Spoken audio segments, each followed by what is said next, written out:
நேற்று கூடிய துணை மருத்துவ தொழில் வல்லுநர்களின் ஒன்றிணைந்த சபையின் நிறைவேற்றுக் குழுவில் 48 மணித்தியாலம் வரை பணி புறக்கணிப்பை நீடிக்க தீர்மானிக்கப்பட்டது.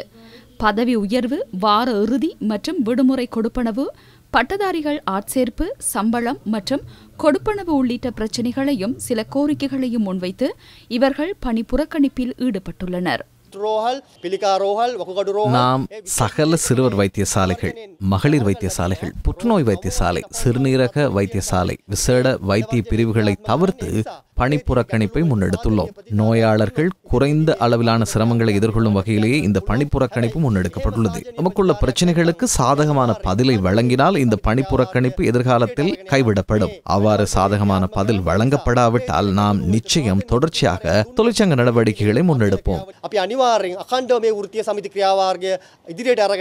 இன்றைய தினமும் இந்த பணி புறக்கணிப்பினால் நோயாளர்கள் கடும் அசௌகரியங்களுக்கு முகம் கொடுத்தனர்.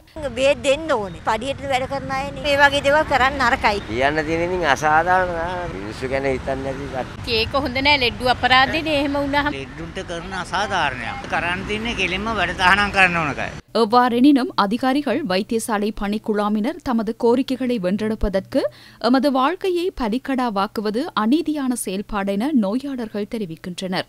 கொழும்பு தேசிய வைத்தியசாலையில் சிகிச்சை பெற வருகை தந்த நோயாளர்கள் கடும் அசௌகரியங்களுக்கு முகம் கொடுத்தனர்.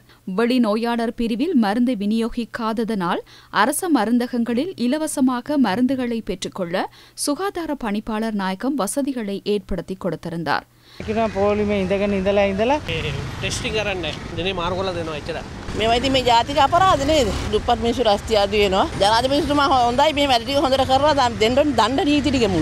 சுகாதார அமைச்சர் மற்றும் சுகாதார அமைச்சின் தலையீட்டில் வெகு விரைவில் இப்பிரச்சினைக்கு தீர்வு வழங்க நடவடிக்கை எடுப்பதாகவும், அரசியல் தேவைகளை நிறைவேற்றுவதற்காக நோயாளர்களை பலிக்கடாவாக்க வேண்டாம் என்றும் சுகாதார தொழில் வல்லுநர்கள் சபையின் இணை ஏற்பாட்டாளர் චලිත් අමර දිවාකර கோரிக்கை விடுத்துள்ளார். සමසෞඛ්‍ය වෘත්තීයවේදී ඒකාබද්ධ බල මණ්ඩලයේ විදියට අපි මේ இணை சுகாதார தொழில்துறை வல்லுநர்களின் கூட்டு சபை என்ற அடிப்படையில் இந்த பணிப்புறக்கணிப்பில் நாம் எந்த வகையிலும் தொடர்பு படவில்லை. இது முற்றிலும் அரசியல் மயமான பணிப்புறக்கணிப்பு. சில தொழிற்சங்க தலைவர்கள் பணி நீக்கம் செய்யப்பட்டுள்ளார்கள். கட்டாய விடுமுறையில் அனுப்பப்பட்ட தொழிற்சங்க தலைவர்களும் இந்த பணிப்புறக்கணிப்பில் உள்ளனர். அவ்வாறானவர்களை கொண்ட தொழிற்சங்கங்கள் தான் பணிப்புறக்கணிப்பை முன்னெடுத்துள்ளது. துணை மருத்துவ சேவையாளர் சங்கம் என்ற அடிப்படையில் 7 சேவைகள் உள்ளன. மருந்தாளர் சேவை, வைத்திய ரசாயன சேவை உள்ளிட்ட சில தொழிற்சங்கங்கள் மாத்திரமே தொழிற்சங்க நடவடிக்கைகளை முன்னெடுத்துள்ளன. புதிய அரசாங்கத்துடன் தமது தொழிற்சங்க உறுப்பினர்களை தூண்டிவிடும் செயற்பாடுகளை முன்னெடுத்து அரசாங்கத்துக்கு எதிரான சூழ்ச்சிகள் முன்னெடுக்கப்படுகின்றன.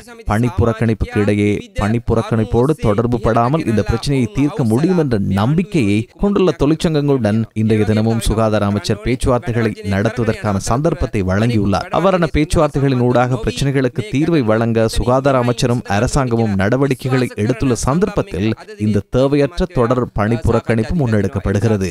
සෞඛ්‍ය අමාත්‍යවරයාත් මේ ආණ්ඩුවත් කටයුතු කරමින් යන මොහොතක තමයි මේ අනවශ්‍ය අඛණ්ඩ වැඩ වර්ජනයක් ක්‍රියාත්මක කරමින් මේ වැඩේ කරන්නේ.